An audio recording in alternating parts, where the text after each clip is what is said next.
Hello everyone, I am Neha from Career Edge Patiala. Today I am here again with class 8. So we will discuss the important questions on cyber law and security. So let us begin with the very first question, that is, many cyber crimes comes under Indian Penal Code IPC. Indian Penal Code की short form है IPC. Which one of the following is an example?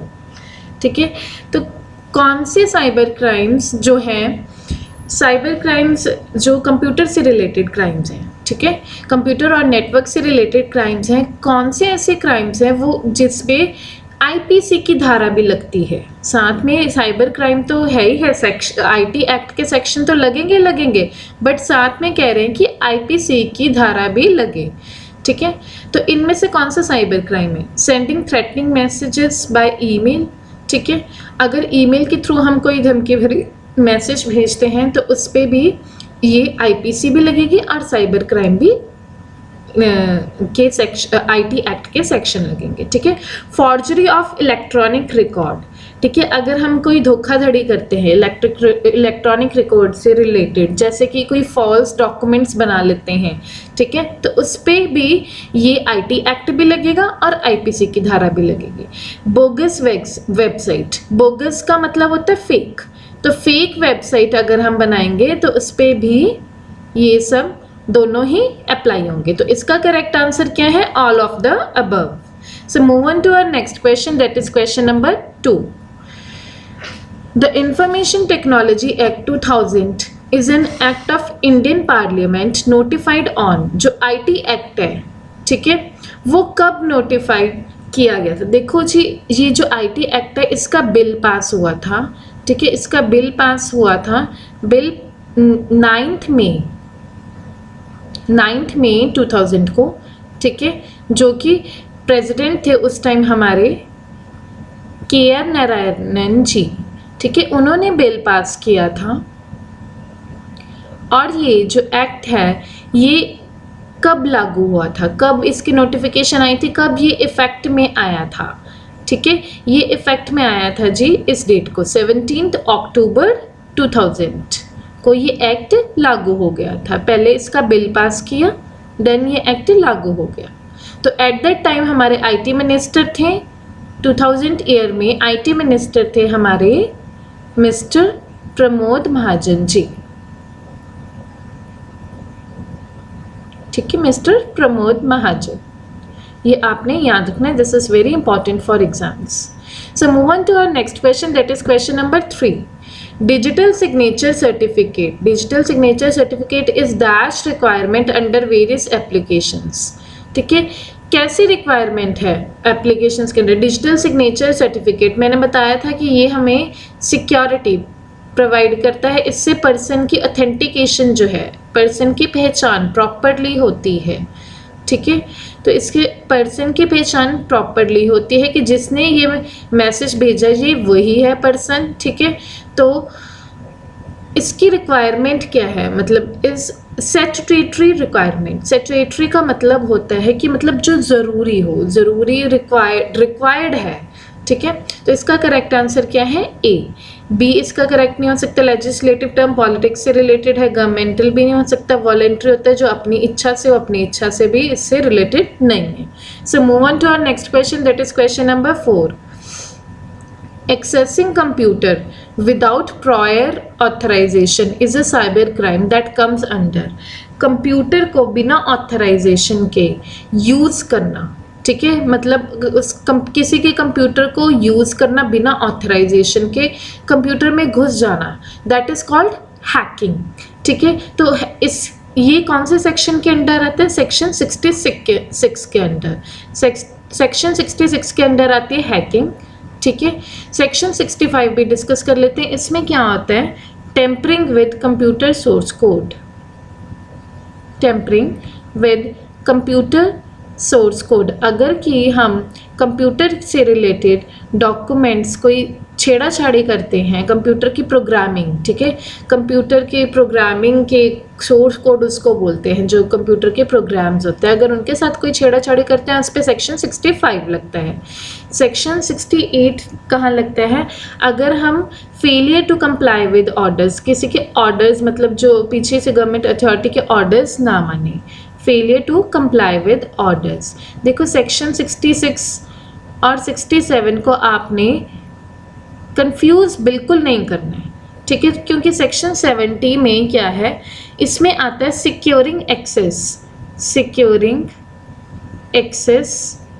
Access को बचाना, ताकि जो या attempting to secure access to protected system, ठीक है, अगर कोई सिस्टम पहले से प्रोटेक्टेड है, ठीक है, गवर्नमेंट का कोई सपोज करो किसी गवर्नमेंट ऑर्गेनाइजेशन में सिस्टम है, वो प्रोटेक्टेड है, तो उसको हम सिक्योर करते हैं, उसको हम एक्सेस नहीं कर सकते, वो सेक्शन 70 उस पे लगता है अगर कोई इस तरह का काम करता है। So move on to our next question, that is question number 5th। Dash means a person who has been granted a license to issue electronic signature certificate. Electronic signature certificates मैंने प्रीवियस क्लासेस में भी बताया है कि इसका licence हमें कौन grant करता है। इसका लाइसेंस हमें ग्रांट करती है सर्टिफाइंग अथॉरिटी, और सर्टिफाइंग अथॉरिटी को कौन ये लाइसेंस प्रोवाइड करने की परमिशन देता है? वो होता है कंट्रोलर, जो इसको परमिशन देता है। सर्टिफाइंग अथॉरिटी को, सर्टिफाइंग अथॉरिटी हमें आगे लाइसेंस ग्रांट करती है सब्सक्राइबर्स को। तो इसका करेक्ट आंसर क्या है? Certifying authority. ये सब इसका करेक्ट आंसर नहीं है। So move on to our next question, that is question number 6th। Dash is a data that has been organized or presented in a meaningful manner.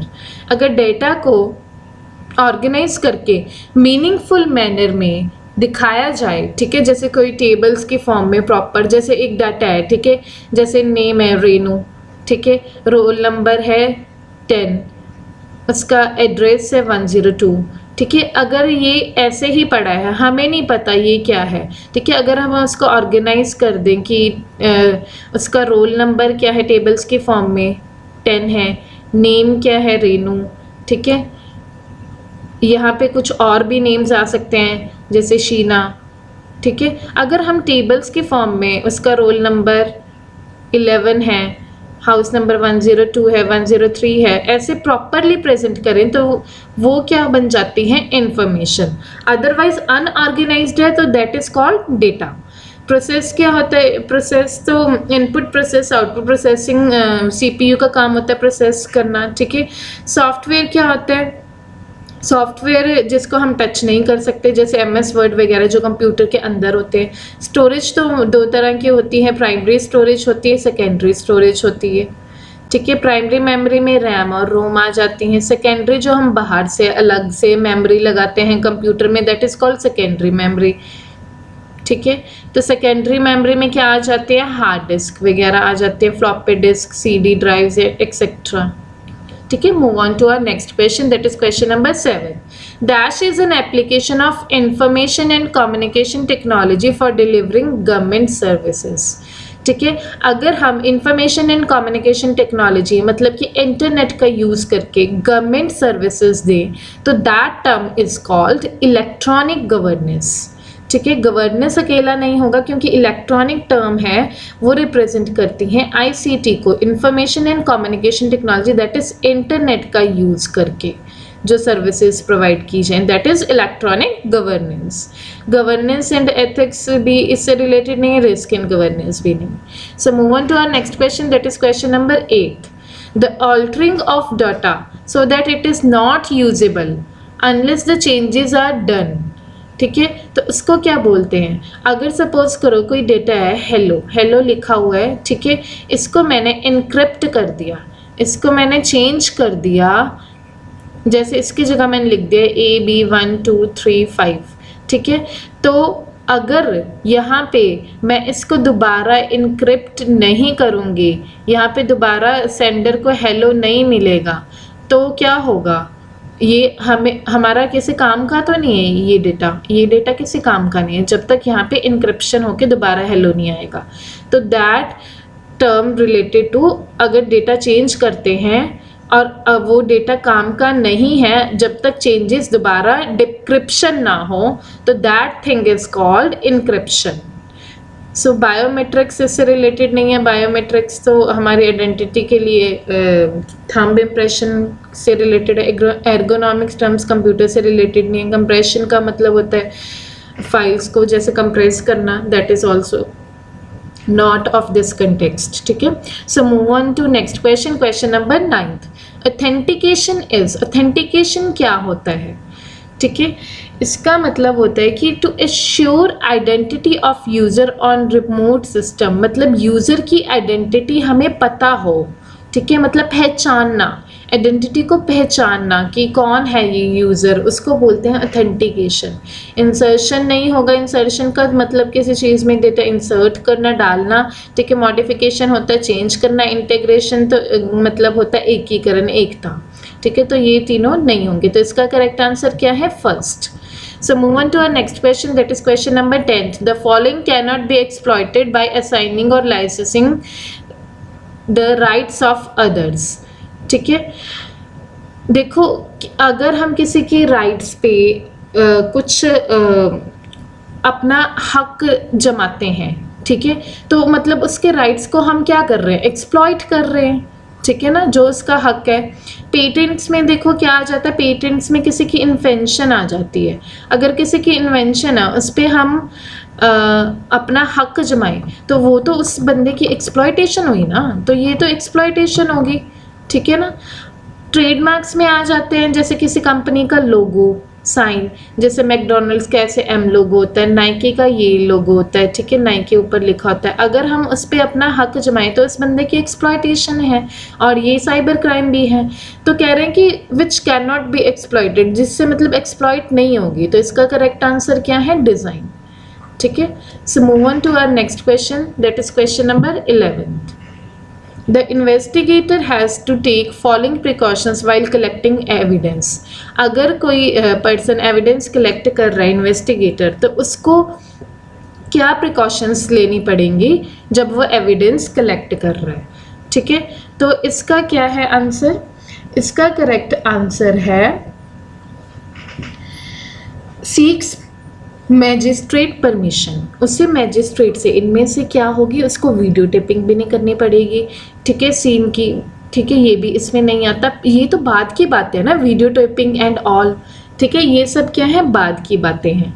तो photograph लेना ये भी बाद की बात है, उसको पहले परमिशन लेनी पड़ेगी मैजिस्ट्रेट की, तभी वो इन्वेस्टिगेशन कर सकेगा। So this is the correct answer. Labelling the evidence होता है कि किस एविडेंसेस को इकट्ठा करके, ठीक है, उसे मार्क करके रखना, उसे पैकेट्स में डाल के रखना, दैट इज कॉल्ड लेबलिंग। तो ये भी नहीं होगा, उससे सिर्फ परमिशन की जरूरत है। So move on to our next question, that is question number 12।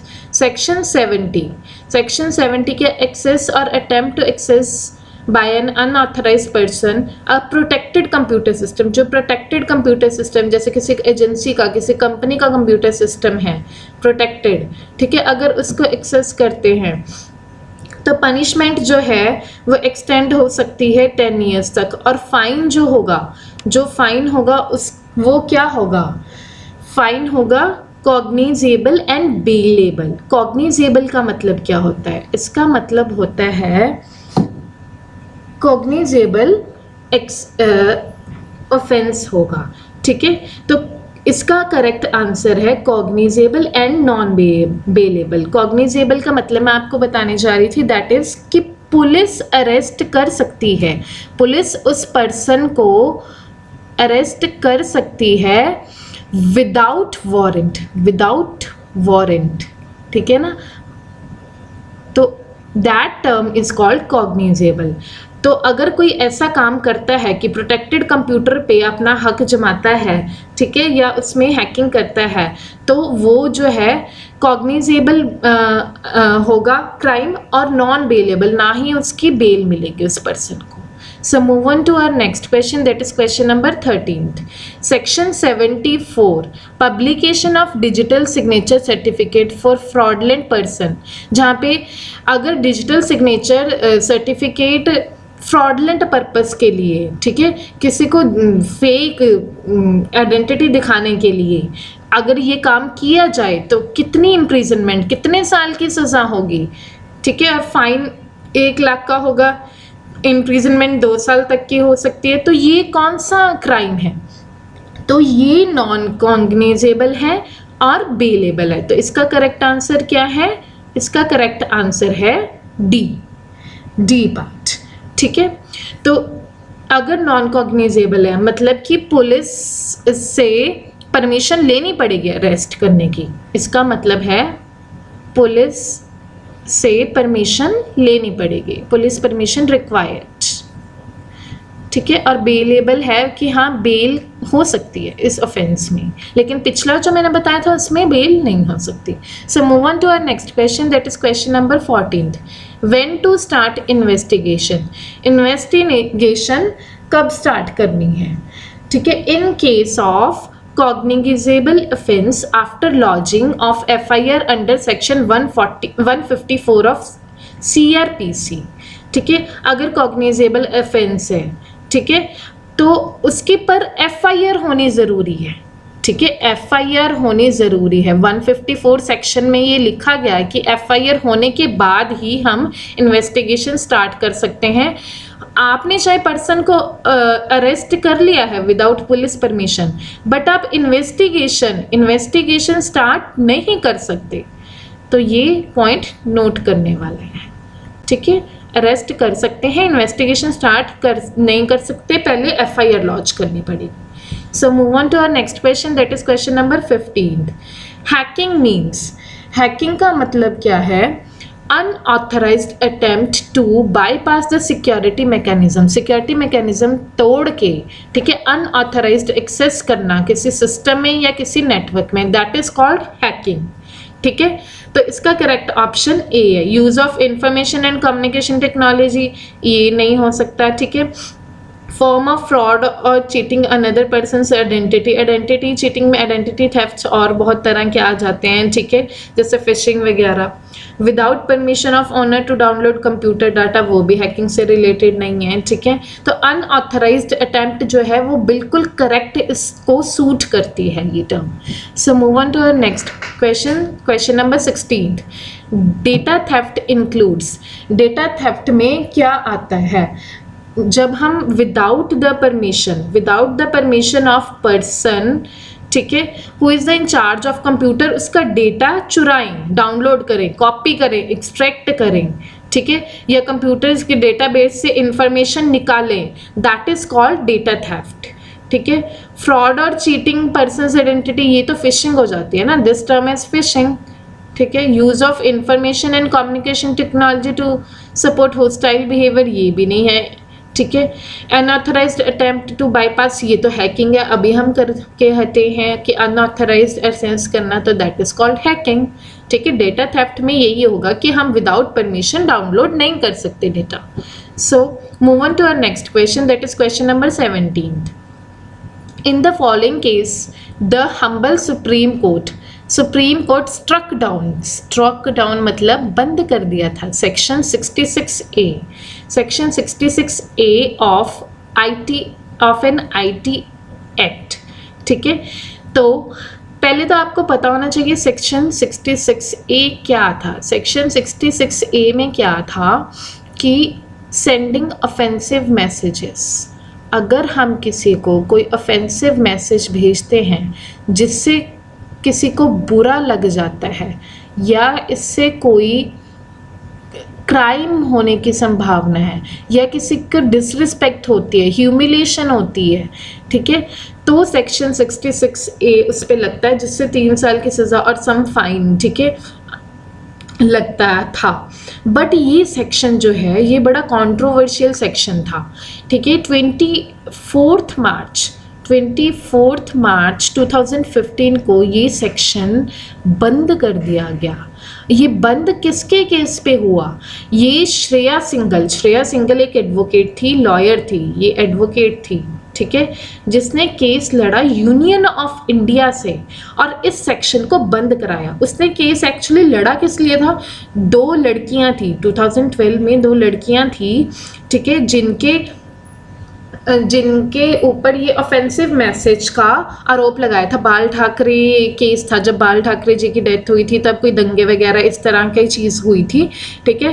तो उन पे एक आरोप था कि उन्होंने ऑफेंसिव मैसेज भेजे और उसको बढ़ावा दिया एंड ऑल, तो उन पे ये सेक्शन लगा था। लेकिन जो श्रेया सिंघल है उसने कहा, यूनियन ऑफ इंडिया से केस लड़ा कि आप कैसे रोक सकते हो किसी को अपने विचार प्रकट करने से, ठीक है। Section 19(1) of the constitution, Indian constitution का ये सेक्शन 19(1) में कहा है कि हमें फ्रीडम है कुछ भी बोलने की, तो इस अकॉर्डिंग तो ये सेक्शन 66A बंद होना चाहिए।